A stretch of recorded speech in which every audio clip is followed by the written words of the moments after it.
میں ہوں آتنا عرب شاہی، چل نکلی اپنے خوابوں کے پیچھے، خوشیوں، مزے، آزادی کے پیچھے، پارٹیاں، شراب، سگریٹ، ہر رات کی رنگینیاں اور سب سے کٹ جانا۔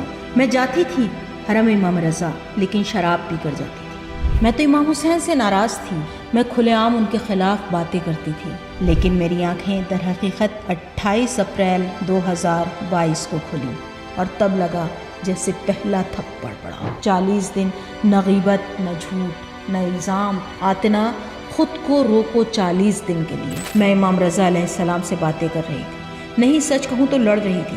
میں پھٹ پڑی، کہا لے جاؤ، مجھے نہیں چاہیے۔ میں امام رضا علیہ السلام کا کھانا کھانے تھوڑی آئی تھی۔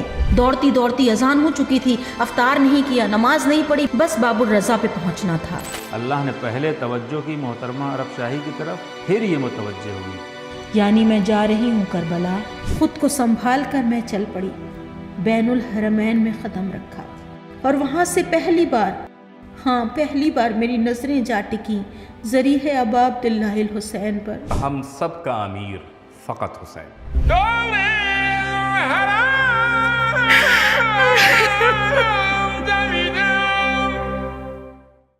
محترمہ عرب شاہی صاحبہ خوش آمدید۔ سلام پیش کرتی ہوں حاضرین کی خدمت میں۔ خوش آمدید۔ محترمہ عرب شاہی، برائے کرم خود ہی محفل میں اپنی موجودگی کی داستان سنائیں تاکہ یہ قصہ آپ ہی کی زبانی شروع ہو۔ محترم مسافرین، ہم اس وقت مشہد مقدس کے شہید ہاشمی نژاد انٹرنیشنل ایئرپورٹ پر اترنے کے لیے اونچائی کم کر رہے ہیں۔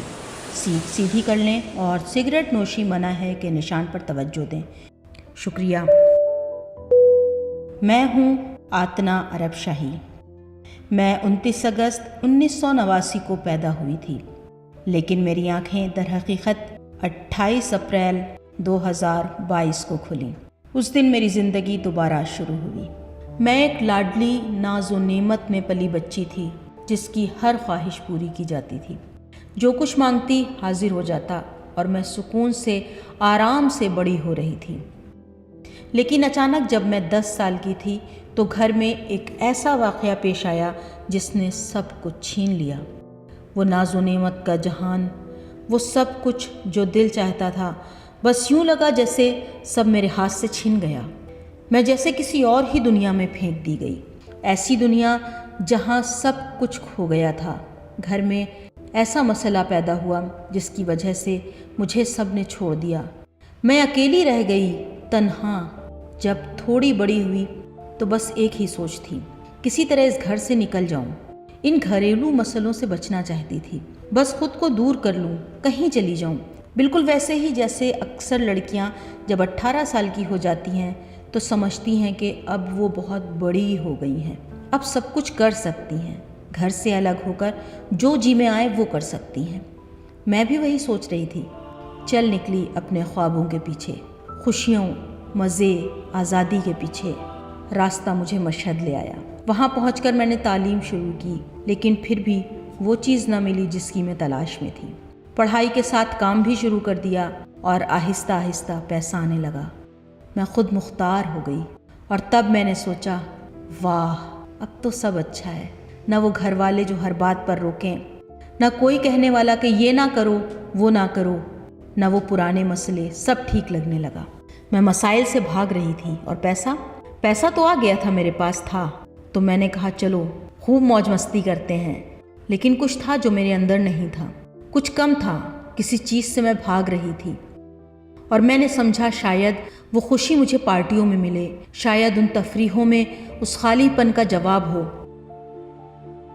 میں نے ہر چیز آزما لی، پارٹیاں، شراب، سگریٹ، ہر رات کی رنگینیاں اور سب سے کٹ جانا۔ بس مجھے لگتا تھا اللہ نے مجھے چھوڑ دیا ہے۔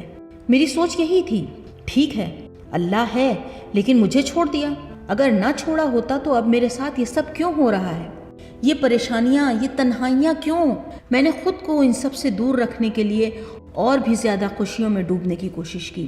رفتہ رفتہ میری پڑھائی ہاتھ سے نکلنے لگی۔ یونیورسٹی سے نکالی جانے والی تھی، میری کارکردگی گر رہی تھی، امتحانوں میں فیل ہونے لگی تھی۔ پھر بھی جتنا زیادہ میں پارٹیوں میں جاتی، جتنا زیادہ سگریٹ پیتی، جتنا زیادہ شراب پیتی، جتنا زیادہ خود کو مصروف رکھتی، اتنا ہی اندر سے خالی ہوتی جا رہی تھی، اور ہر بار سوچتی کیا اب میرا حال اچھا ہے؟ نہیں، میری حالت اچھی نہیں ہے۔ میں جاتی تھی حرم امام رضا، لیکن شراب پی کر جاتی تھی۔ وہاں جا کے ان سے لڑتی تھی، کہتی تھی کیوں نہیں بولتے؟ کہاں ہو تم ہو بھی یا نہیں؟ کیا تم سنتے نہیں، دیکھتے نہیں؟ کیا تم واقعی موجود ہو بھی؟ اللہ سے بھی سب سے لڑتی تھی، کہتی تھی تم سب نے مجھے چھوڑ دیا، اکیلا کر دیا، دھتکار دیا۔ لیکن ساتھ ساتھ پیسہ بڑھتا جا رہا تھا، ہر دن جیب بھرتی جا رہی تھی، اور وہ عیش و عشرت کی پارٹیاں، مزے، خوشیاں، سب کچھ بڑھ رہا تھا اور مجھے اچھا لگنے لگا تھا۔ پھر اچانک ایک دن ایسا لگا جیسے سب کچھ زمین پر آ گرا، میں نیچے آ گری، میری نوکری چلی گئی۔ کیا پوچھ سکتا ہوں آپ کیا کام کرتی تھیں؟ میں نے آرکیٹیکچر پڑھا تھا، انٹیریئر ڈیزائن کے پروجیکٹس کرتی تھی، لیکن پتہ نہیں یہ کہنا بھی چاہیے یا نہیں، میں تو امام حسین سے ناراض تھی۔ ہاں، میں کھلے عام ان کے خلاف باتیں کرتی تھی، ہر جگہ، ہر محفل میں۔ محرم کے دن آتے تھے تو میں کہتی تھی پھر کیا ہو گیا؟ پھر کون مر گیا؟ یہ لوگ کیوں رو رہے ہیں؟ جلوس کی آواز سنتی تو میرا دماغ پھٹنے لگتا، یہ کیا ہے؟ یہ کیا تماشا لگا رکھا ہے؟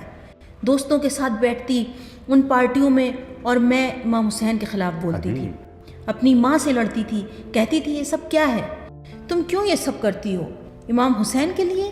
میری ماں جو امام حسین کی خادمہ تھی، میں ان سے بھی لڑ پڑتی تھی، کہتی تھی یہ سب غلط ہے، کیا اللہ نے نہیں کہا کہ وہ اکیلا ہے، اس کا کوئی شریک نہیں؟ تو تم یہ سب کیوں کر رہی ہو؟ کیوں کسی اور کو شریک بنا رہی ہو؟ پھر میں نے دیکھا یوں نہیں چلے گا، واپس تہران آ گئی، پھر سے کام شروع کیا۔ شروع میں تو پیدل چل کر ایک دکان سے دوسری دکان جاتی تھی، کچھ چھوٹی موٹی چیزیں بیچتی تھی، پھر دوبارہ ریسٹورنٹ میں کام کیا۔ بس یوں ہی چلتے چلتے ایک دن میرے ذہن میں آیا کیوں نہ بچپن کے اس خواب کے پیچھے جاؤں۔ میری ایک بڑی خواہش تھی کہ میں ایئر ہوسٹس بنوں۔ میں نے تمام مشکلات کے باوجود وہ امتحان دیا، اور جیسے ہی انسٹیٹیوٹ سے نکلی فون آ گیا، آپ منتخب ہو گئی ہیں۔ فوراً ٹریننگ شروع کی، ٹریننگ مکمل کی، اور پھر میں واقعی میں ایئر ہوسٹس بن گئی۔ کتنا خوبصورت لمحہ تھا۔ تو ہاں، کہیں نہ کہیں اللہ نے اپنا کرم دکھایا۔ اب تھا سماجی مقام، پیسہ، توجہ، اچھے لوگ، بڑے تعلقات، بہتر سفر، مہنگے ہوٹلز، اعلیٰ محفلیں، سب کچھ۔ لیکن اب میں سوچ رہی تھی وہ جو میں نے راستہ انتخاب کیا تھا وہی غلط تھا۔ میرا مقصد کیا تھا؟ بس اپنے زخموں کو بھلانا، گھر کی ان تلخیوں سے بھاگنا، بس ایک نئے انداز میں، بہتر پیسے کے ساتھ، زیادہ اسٹائل میں، پھر سے خوشیوں کی تلاش، ہر رات پارٹی، اچھے لوگ، اچھے لباس، بہترین جگہیں، سب کچھ بہتر۔ اور میں کہتی تھی کیا زندگی ہے، کتنی خوبصورت۔ لیکن پھر سوال آتا، آتنا پھر بھی تم رو کیوں رہی ہو؟ ہر رات جب گھر واپس آتی روتی تھی، دل پھر خالی تھا۔ کیوں؟ جبکہ اب تو میں ایئر ہوسٹس ہوں، عزت ہے، شہرت ہے، 3 بڑے ادارے میری قابلیت کو مانتے ہیں، لوگ مجھے دیکھتے ہیں، میرے انداز کو سراہتے ہیں، میں زمین پر فخر سے چلتی تھی، لیکن اندر سے اب بھی خالی تھی۔ ایسا لگتا تھا جیسے کچھ گم ہو گیا ہے۔ تو میں نے سوچا چلو کچھ اور آزما لیتی ہوں، جاؤں انرجی ہیلنگ کی طرف، میڈیٹیشن کی طرف، کائنات سے جڑنے کی کوشش کروں، ویگن بن جاؤں، جانداروں سے محبت کروں، خود کو پاکیزہ کروں، پارٹیوں کو کم کر دوں۔ اور میں نے واقعی ایسا کیا۔ تھوڑا بہت سکون ملا، ہاں تھوڑا سا، لیکن پھر بھی حقیقی سکون نہیں آیا۔ تب میں نے خود سے کہا جب یہ تھوڑا سا سکون دے سکتا ہے تو ضرور کوئی بڑا ہے جو ان سب کو چلا رہا ہے۔ مجھے ایسا لگنے لگا جیسے کوئی ہاتھ ہے پردے کے پیچھے، کوئی جو اس پوری کائنات کو سنبھالے ہوئے ہے۔ میں جس کائنات سے تھوڑا سا جڑی تھی، اسی کائنات سے تھوڑا سا فاصلہ بھی پیدا ہوا۔ میں نے خود کو تھوڑا الگ کیا، ان لوگوں سے، ان تفریحوں سے، ان کاموں سے جو مجھے نہیں کرنے چاہیے تھے۔ اور اب جب میں تنہا ہونے لگی، خاموش ہونے لگی، تو دل میں ایک شک سا پیدا ہوا، کیا واقعی کچھ اور ہے؟ اور میں نے خود سے کہا چلو ایک روزہ رکھ کر دیکھتی ہوں۔ حالانکہ میں ان تم روزوں پر یقین نہیں رکھتی تھی، لیکن پھر بھی میں نے کہا چلو ایک چلہ رکھتی ہوں۔ 40 دن نہ غیبت، نہ جھوٹ، نہ الزام، نہ تہمت۔ آتنا خود کو روکو 40 دن کے لیے۔ میں نے نیت کی اور ایک دن میں فلائٹ پر تھی۔ میری کولیگ نے کہا ہم اس وقت اسٹیشن پر ہیں، بیٹھو۔ پھر وہ کسی کی غیبت کرنے لگی۔ میں نے کہا غیبت نہ کرو، میں روزے میں ہوں۔ وہ بولی تم اور روزہ؟ میں فوراً بولی نہیں، روزہ کیسا، کون سا روزہ؟ وہ ہنس کے بولی آج تو پہلی رجب ہے۔ اور تب لگا جیسے پہلا تھپڑ پڑا، کیونکہ میں بچپن سے اشاروں کو پہچانتی آئی ہوں، ہر چیز کو غور سے دیکھتی تھی۔ تو پھر کیا یہ اتفاق تھا؟ پہلا روزہ اور وہ بھی پہلی رجب؟ کیا یہ اللہ کی طرف سے اشارہ تھا؟ نہیں، شاید اتفاق ہی ہو۔ لیکن پھر آگے بڑھی زندگی، ہمیں زیارتی پروازیں بھی ملنے لگیں، مکہ، مدینہ، مشہد، نجف۔ اور پھر میرے دل میں سوال اٹھا، مجھے ان زائرین سے حسد کیوں ہو رہا ہے؟ کیوں دل چاہتا ہے کہ میں بھی ان کے ساتھ جاؤں؟ کیوں ان کے ساتھ رہ کر دل کو سکون سا ملتا ہے؟ جبکہ پہلے تو میں ان کا مذاق اڑاتی تھی۔ میرے آدھے دوست، آدھے مسافر انہی راستوں پر جاتے تھے اور میں کہتی تھی کیوں اتنے پیسے لگا رہے ہو؟ یہ جگہ کیا ہے؟ ریت، بیابان، صحرا؟ ارے اس پیسے سے ترکی چلے جاؤ، مالدیپ چلے جاؤ۔ میں نے بار بار کہا شاید ایک خاتون تھی جن کے والد وادی السلام میں دفن تھے، شاید وہ مجھے دیکھیں، میری آواز سنیں اور مجھے پہچان لیں۔ 170 مسافر تھے، 80 لوگ ایک ہی خاندان کے تھے۔ ایسا لگ رہا تھا جیسے پورا جہاز انہوں نے سر پہ اٹھا رکھا ہو۔ میں گئی اور کہا او بہن یہ کیا ہو رہا ہے؟ کیا تماشا لگا رکھا ہے؟ تو اس نے کہا ہمارے باپ وہاں دفن ہیں۔ میں نے سنا اور بس بے ساختہ پوچھ لیا کیا خطے میں؟ ان کی نظر اور وہ مسکراہٹ، بس جیسے سب کچھ کہہ گئی ہو۔ میں تو اندر سے بے حد شرمندہ ہو گئی، پورے دل میں سوال ہی سوال اور شرم کا سیلاب۔ وہ مسکراہٹ واقعی دل پر اثر کر گئی، دل لرز گیا اور میں شرم سے پانی پانی ہو گئی۔ خود سے پوچھا یہ تو کس سے بات کر رہی ہے آتنا؟ کس کے بارے میں کہہ رہی ہے؟ کس سرزمین کو تو نے نظر انداز کیا ہے؟ کس خاک کو تو نے حقیر سمجھا؟ وقت گزرا، ابھی بھی میں روزے میں تھی، بلکہ روزہ مکمل کر چکی تھی۔ میں چونکہ مسافروں کی بہت خدمت کرتی تھی، کچھ چائے یا کافی پیش کی تو انہوں نے کہا محترمہ عرب شاہی ایک لمحے آ سکتی ہیں؟ میں نے کہا جی ضرور۔ کہا میرے پاس ایک چیز ہے جو صرف اور صرف آپ کو دینا چاہتا ہوں۔ میں نے حیرت سے پوچھا کیا چیز؟ انہوں نے کہا کہ یہ امام حسین کے گنبد کا پرچم ہے، یہ بس آپ کے لیے ہے۔ میں تو جیسے سن ہو گئی، میں تو جیسے سن ہی رہ گئی۔ پرچم؟ کیا ہوتا ہے پرچم؟ گنبد؟ وہ کیا ہوتا ہے؟ یہ سب کیا ہے؟ میں کچھ بھی نہیں جانتی تھی، لیکن لگا جیسے دوسرا تھپڑ پڑا، اور انہوں نے کسی اور کو اجازت نہیں دی کہ اس پرچم کو چھوئے یا زیارت کرے۔ پھر ایک اور فلائٹ آئی، مقصد مشہد۔ جہاز میں 3 بزرگ سوار تھے، بہت نورانی، بہت روحانی چہرے، بیٹھے تھے بالکل آخری قطار میں۔ جگہ بھی بہت نامناسب تھی۔ میں نے جا کر ان کی خدمت کی، کافی وغیرہ دی۔ پھر انہوں نے کہا کہ کیا میں اوپر والے خانے سے کچھ اٹھا سکتا ہوں؟ میں نے کہا جی ضرور۔ وہ تینوں اٹھے اور انہوں نے ایک مخصوص لباس پہنا، یونیفارم جیسا۔ وہ لباس مجھے کچھ جانا پہچانا سا لگا۔ پھر ان میں سے ایک نے ایک خوبصورت لکڑی کا باکس نکالا، کھولا اور اس میں تھا علی ابن موسیٰ رضا علیہ السلام کے گنبد کا پرچم۔ سلام اللہ علیہ۔ یہ کیا ہو رہا ہے؟ کیا کر رہے ہو میرے ساتھ؟ کیوں ایسا ہو رہا ہے؟ میں ٹوٹ گئی تھی، اتنا روئی اس فلائٹ میں کہ کام کرنا بھی مشکل ہو گیا تھا۔ پھر آ گیا رمضان المبارک۔ ہماری فلائٹ تھی تہران نجف مشہد میں قیام تھا اور میں خوش تھی۔ میں سوچ رہی تھی اب میں بدل چکی ہوں، اب وہ سب کچھ نہیں رہا، نہ وہ ماحول، نہ وہ غلط راستے۔ اب میرا دل بہتر ہے، اب تو مجھے اہل بیت کی توجہ ملی ہے۔ چلو چلیں زیارت امام رضا علیہ السلام کو۔ اب دل میں سکون ہے، زیارت کی تڑپ ہے، آنکھوں میں اشک ہے، دل میں خیال تھا امام رضا قربان جاؤں۔ میں آ گئی ہوں۔ ہم 5 بجے مشہد پہنچے، 6 بجے تہران سے اڑان بھری تھی کیونکہ نجف میں موسم خراب تھا۔ رات 11 بجے مشہد اترے۔ میں نے دل میں کہا ابھی بھی وقت ہے، میں 19ویں شب قدر میں پہنچ سکتی ہوں۔ جیسے ہی مشہد ایئرپورٹ پر قدم رکھا تہران سے کال آ گئی، کہا گیا ایک جہاز آ رہا ہے پیسنجرز لے کر، پورا گروپ واپس آئے گا۔ مشہد میں کوئی نہیں رکے گا۔ اور بس میں ٹوٹ گئی، بالکل حقیقت میں ٹوٹ گئی۔ میں چل کے ہال کے آخری کونے میں گئی جہاں ایک LCD لگی تھی، اس پر شب قدر کا پروگرام چل رہا تھا۔ میں امام رضا علیہ السلام سے باتیں کر رہی تھی، نہیں سچ کہوں تو لڑ رہی تھی۔ کہہ رہی تھی میں تو صرف آپ کو دیکھنے آئی تھی، آپ نے مجھے باہر تک نہیں آنے دیا۔ میں سوال نہیں کر رہی تھی، بس شکوہ کر رہی تھی، بلکہ لڑ رہی تھی۔ اسی دوران میری ایک کلی گائی 2 پلاسٹک تھیلیاں ہاتھ میں تھی، کہنے لگی محترمہ عرب شاہی۔ میں نے کہا جی۔ بولی یہ آپ کے لیے ہیں۔ میں نے پوچھا یہ کیا ہے؟ ایک تھیلی میں کھانا تھا، دوسری میں سحری اور افطاری کا پیک۔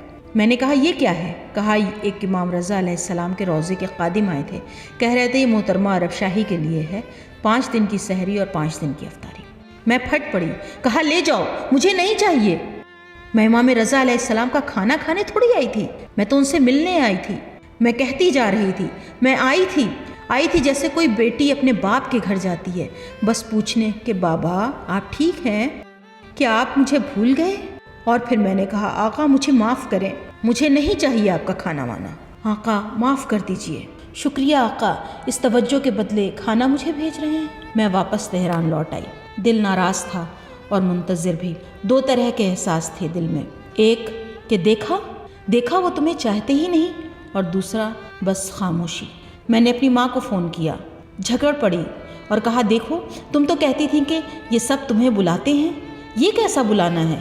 میں کہتی گئی میں جا رہی ہوں، واقعی جا رہی ہوں، ایران چھوڑنے کے لیے سب تیار کر لیا تھا، بس ایک بات طے کی تھی، اگر ان سے رشتہ جڑا ہے، وہ سچا ہے تو میں رک جاؤں گی، ورنہ چلی جاؤں گی۔ میں استعفیٰ دینا چاہتی تھی، سب کچھ ختم کرنا چاہتی تھی، پھر میں اور زیادہ عیش و عشرت میں ڈوب جاؤں گی، پڑوسی ممالک کی فلائٹس، پارٹیاں۔ لیکن شب 21 رمضان آ گئی، میں انتظار میں تھی، کسی اشارے کی منتظر، لیکن کچھ نہیں ہوا۔ پھر شب 23 رمضان آئی، پھر بھی دل میں خاموش سی امید تھی، کاش کوئی اشارہ مل جائے، مگر دوسری آواز آتی، دیکھا یہ سب جھوٹ تھا، تم نے کتنا روکا خود کو، کتنا چھوڑا وہ سب کچھ، دیکھا کچھ نہیں ملا۔ اسی وقت پرواز کا شیڈیول آیا، تہران کیش تہران۔ میں نے ضد میں آ کر بھرپور میک اپ کیا، سب سے اچھا لباس پہنا، بالکل تیار ہو کر ایئرپورٹ پہنچی، اور وہاں جا کے سنا محترمہ عرب شاہی آپ کی فلائٹ تبدیل ہو گئی ہے۔ میں چیخ پڑی، کیا مطلب فلائٹ بدل گئی؟ یہ کیا تماشا ہے میرے ساتھ؟ میں چلا رہی تھی اور اسی ہلڑ ہنگامے میں وہ اسٹاف ممبر بولا آپ کی فلائٹ تہران نجف مشہد ہو گئی ہے اور مشہد میں رکنا ہے۔ بس وہی لمحہ تھا، میں پھوٹ کر رونے لگی، شرمندگی کے ساتھ واش روم میں گئی، سارا میک اپ دھو دیا، اور بس ایک ہی دعا تھی دل میں، جلدی پہنچوں، بس پہنچ جاؤں امام رضا کے قدموں میں۔ فلائٹ بلند ہوئی اور ہم پہنچے نجف۔ مسافروں کو دیکھ رہی تھی، آنسو اور بس آنسو، میری حالت بس رو رہی تھی اندر سے، کہتی جا رہی تھی خدا کے لیے مجھے بھی دعا میں یاد رکھنا، تم جا رہے ہو امیر المومنین کے پاس جا رہے ہو، بس دعا کرنا پلیز۔ جہاز نجف ایئرپورٹ پر لینڈ کیا، میں دوڑی، سیڑھیوں پر جا کر کھڑی ہوئی، ساتھی سے پوچھا حرم کس طرف ہے؟ وہ ہنس کر بولا آتنا تمہیں حرم سے کیا مطلب؟ میں نے روتے ہوئے کہا خدا کے لیے بس بتا دو حرم کس طرف ہے۔ پھر وہ سمت دکھاتا ہے، میں اسی سیڑھی پر کھڑے ہو کر سلام بھیجتی ہوں، اور میں نے آہستہ سے کہا بابا شکریہ کہ اجازت دی کہ میں بس اسی سیڑھی سے آپ کو سلام کر سکوں۔ بابا معاف کر دو، غلطی ہو گئی بابا شکریہ، بس یہی چاہتی تھی۔ اب فلائٹ نے رخ موڑا، مقصد مشہد مقدس۔ مسافرین گرامی، ہم اس وقت مشہد مقدس کے انٹرنیشنل ایئرپورٹ پر اترنے کے لیے اونچائی کم کر رہے ہیں۔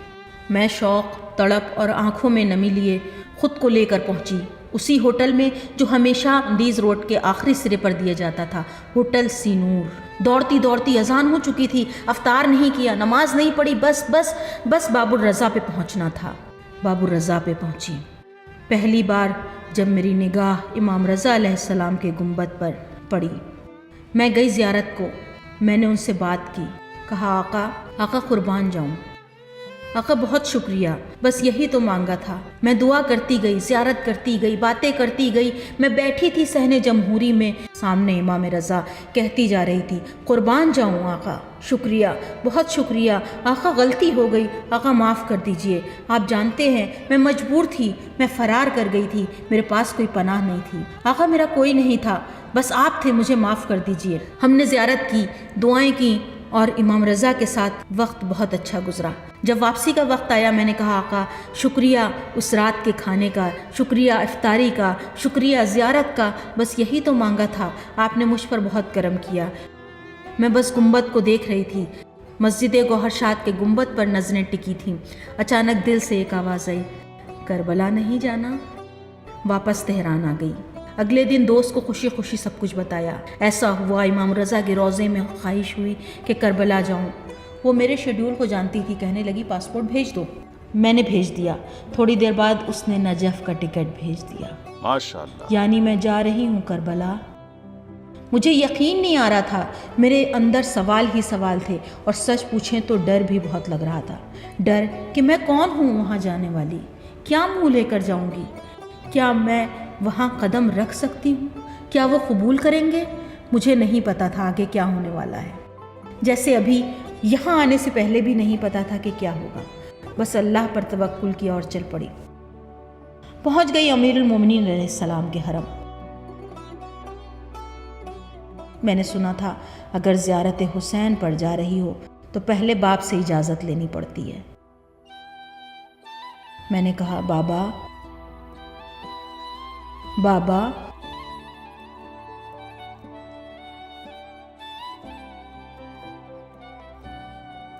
بات کرنی ہے، بس سن لو، آپ سے بات کرنی ہے۔ میں نے سب کچھ کہہ دیا جو دل میں تھا۔ پھر کہا بابا زیادہ دیر نہیں رک سکتی، مجھے آپ کے بیٹے کے پاس جانا ہے، اجازت دیں۔ اور میں دوڑتی بھاگتی پہنچ گئی کربلا۔ مجھے بتایا گیا تھا جب پہلی بار کربلا کی زیارت کو جاؤ تو پہلے ان کے بھائی سے بھی اجازت لینا ضروری ہے۔ میں گئی حضرت ابوالفضل العباس کے حضور میں گئی غیرت اللہ کے در پر، کہا یا ابوالفضل،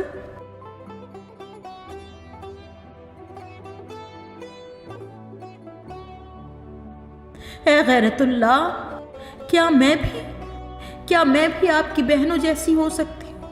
کیا میں بھی آپ کی ناموس بن سکتی ہوں؟ کیا آپ میرا بھی خیال رکھیں گے؟ میں نے ان سے بات کی، دل کی بات۔ سچ کہوں تو مجھے ہمت نہیں ہو رہی تھی کہ ان کے بھائی کے در پر جاؤں۔ شرم آ رہی تھی، بہت زیادہ شرم، خود سے بھی ان سے بھی۔ لیکن آخرکار دل کو تھام کر، خود کو سنبھال کر میں چل پڑی۔ بین الحرمین میں قدم رکھا اور وہاں سے پہلی بار میری نظریں جا ٹکی ذریح ابا عبداللہ الحسین پر۔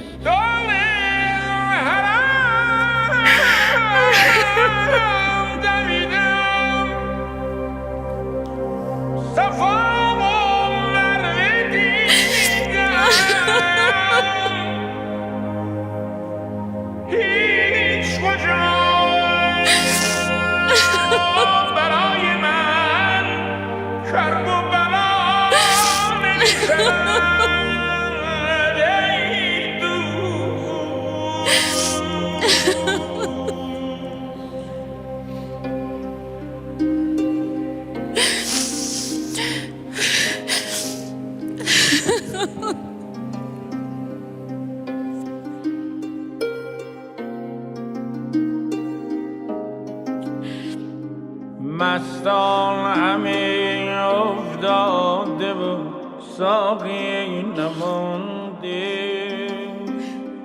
مستان همه افتاده و ساقی نمانده،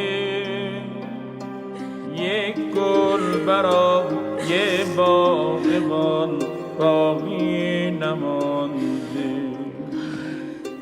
یک گل برای باغبان باقی نمانده۔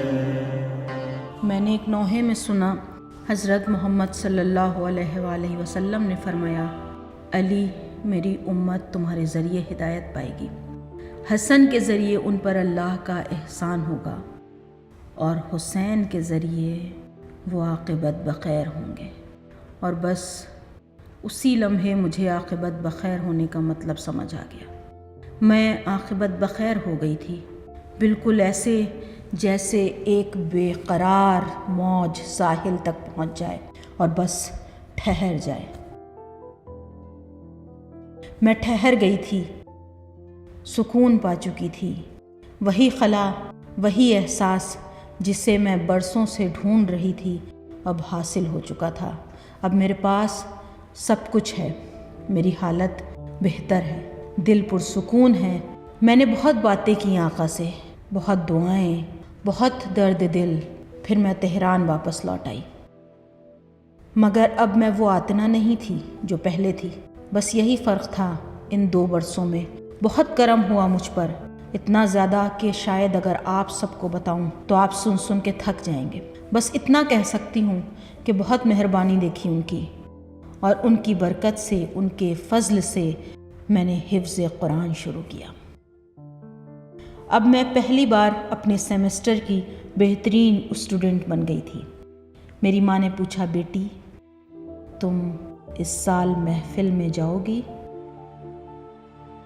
اور بس میں نے دل میں کہا کہ ہاں، اپنی ماں کی یہ خواہش ضرور پوری کرنی ہے۔ پہلے مجھے ڈر لگتا تھا، آغا بوزری آپ سے کہا نا کہ ڈرتی تھی۔ ہاں، مجھے ڈر لگتا تھا کہ کہیں شرمندہ نہ ہو جاؤں، کہیں رسوا نہ ہو جاؤں۔ پھر میں گئی کربلا، اور وہ رات تھی لیلۃ الرغائب۔ میں نے کہا، آقا حسین، آبرو، مجھے آبرو چاہیے۔ میری دنیاوی عزت تو کب کی مٹ چکی تھی، لیکن یہ جو نئی عزت آپ نے مجھے دی ہے، جو آپ کی برکت سے ملی ہے، یہی تو سب کچھ ہے۔ اسی برکت سے آج میں اس پروگرام میں بیٹھی ہوں جہاں اتنے لوگ میری آواز سن رہے ہیں۔ اسی برکت سے مجھے یہ شرف ملا کہ میں یہاں موجود ہوں۔ میں نے کہا، آقا میری یہ عزت آپ پر قربان۔ میرے پاس کچھ نہیں ہے، کچھ بھی نہیں، بس یہی عزت ہے، اور وہ بھی آپ پر قربان۔ ہمیں اب سمجھ میں آیا، گر گدا کا ہل بود ہم تو کرامت نہیں کنی، گر گدا کا ہل بود ہم تو کرامت نہیں کنی، سائلت را از کرم غرق خجالت نہیں کنی۔ شب قدر ہے، پروردگار ہمیں بھی مانگنا آتا ہے۔ الہی ان اخذتنی بجرمی اخذتک بعفوک، اگر تو مجھے میرے گناہوں پر مواخذہ کرے گا تو میں بھی تجھ سے تیرے عفو کا سوال کروں گا۔ وَإِنْ أَدْخَلْتَنِ النَّارَ أَعْلَمْتُ أَهْلَهَا أَنِّي أُحِبُّكَ، اگر تو نے مجھے جہنم میں ڈالا تو میں سب کو بتاؤں گا کہ میں اللہ سے محبت کرتا تھا۔ جناب، یہ صرف مغفرت کا موسم نہیں ہے، یہ تو وہ وقت ہے یبدل اللہ سیئاتہم حسنات کا۔ یہ شب قدر ہے نا، یہی موقع ہے، تو بس مغفرت مانگ کر رک نہ جائیں، اس سے اور بھی مانگیں، اور بھی مانگیں۔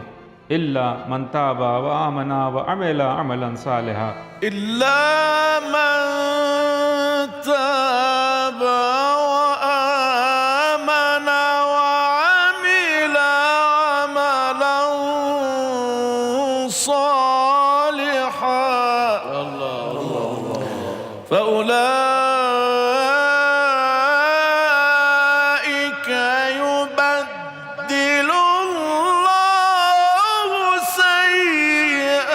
سيئاتهم حسنات وكان الله غفورا رحيما۔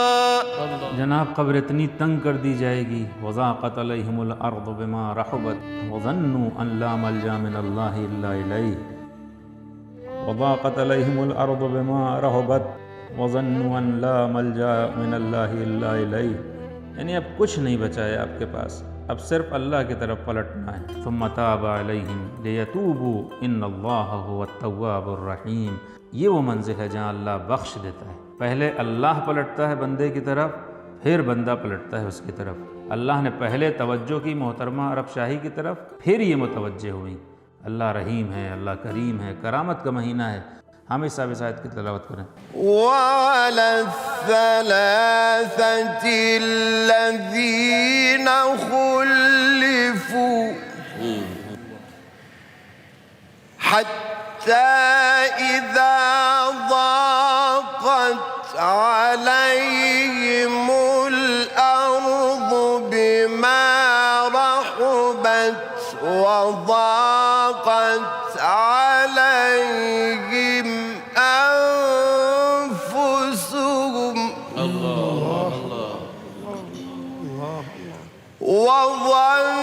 وظنوا أن لا ملجأ من الله إلا إليه ثم تاب عليهم ليتوبوا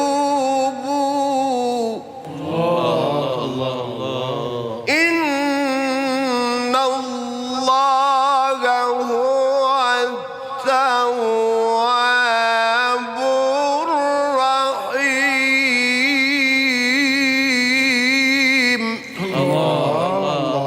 مانگنے کا طریقہ ہوتا ہے ابواب الدعاء للصارخین مفتوحہ، جو بھی فریاد کرے گا اس کی سنی جائے گی. آج راز و نیاز کی رات ہے، دعا کی رات ہے. وَأَعْلَمُ أَنَّكَ لِلرَّاجِي بِمَوْضِعِ إِجَابَةٍ، میں جانتا ہوں پروردگار تو موجود ہے، میرا منتظر ہے کہ میں پلٹ آؤں. آج تیرا نام عفو نہیں کریم ہے، اور خود قرآن کہتا ہے یا ایھا الانسان ما غرک بربک الکریم. کہو کریم، کہو کریم، یعنی میں تیرے کرم کے سہارے آیا ہوں، تیرا کرم ہے کہ یہاں بیٹھا ہوں.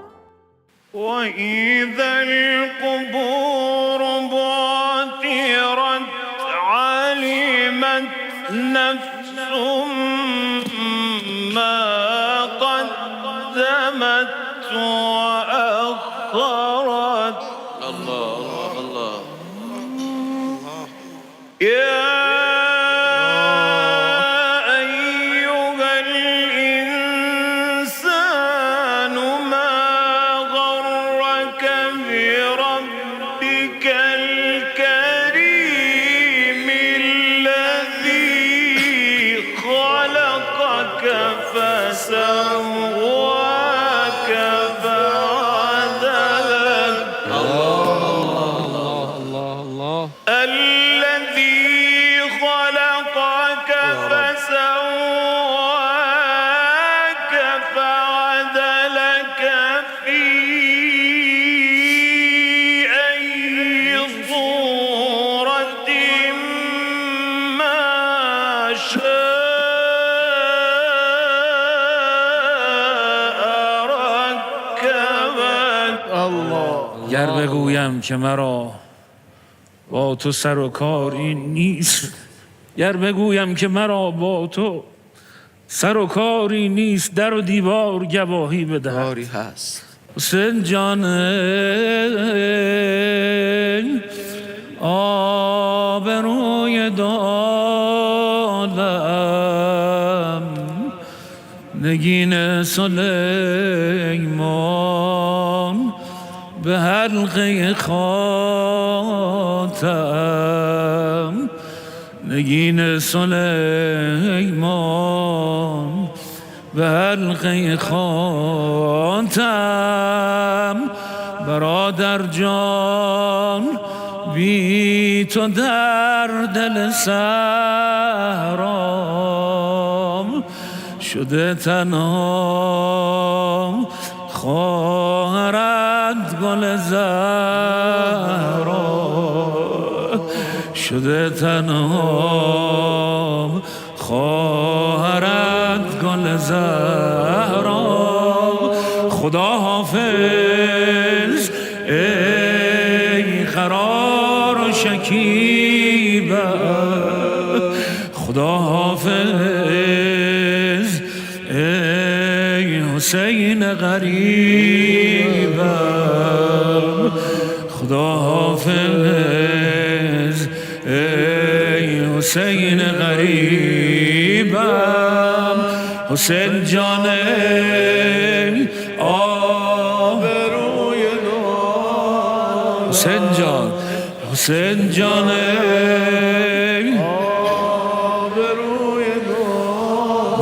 نگین سلیمان نگین سلیمان به حلقه خاتم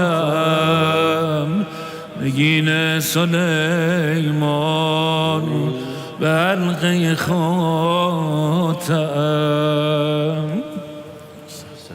السلام علیکم. تقبل اللہ تعالی بارک اللہ. یہ عطر ہے حرم حضرت ابوالفضل العباس کا. یہ حضرت ابوالفضل کے روضے کے سرداب کا پانی ہے، اور یہ ایک ٹکڑا ہے اس پتھر کا جو برسوں سے، جی ہاں پچھلے 75 سال سے زیادہ عرصے تک امام حسین کی قبر مطہر پر موجود تھا. یہ سب آپ کے لیے تحفے کے طور پر پیش کرتے ہیں. اللہ آپ کو کامیاب کرے انشاءاللہ. بہت شکریہ. جزاک اللہ. کربلا میں ہماری مہمان ہیں آپ. محترمہ عرب شاہی، حسین کو دیکھو، وہ دعا کی ابتدا ہے.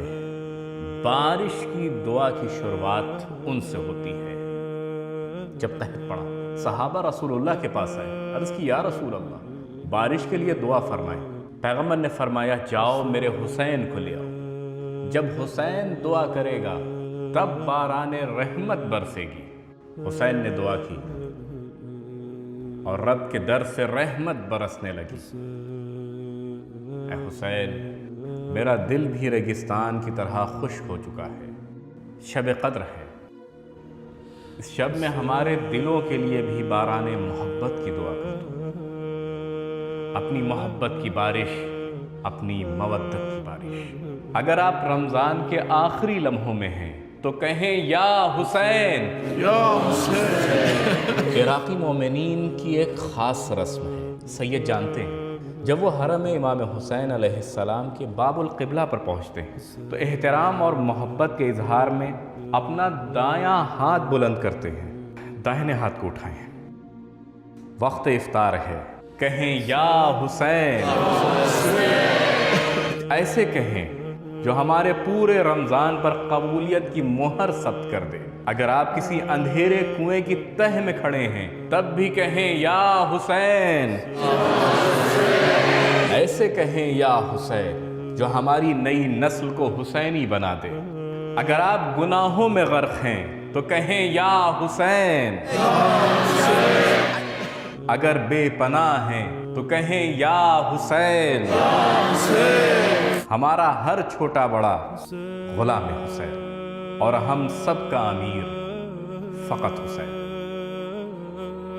خدا حافظ. شکریہ، بہت شکریہ. شکریہ. بہت شکریہ. زندہ و سلامت رہیں. حسین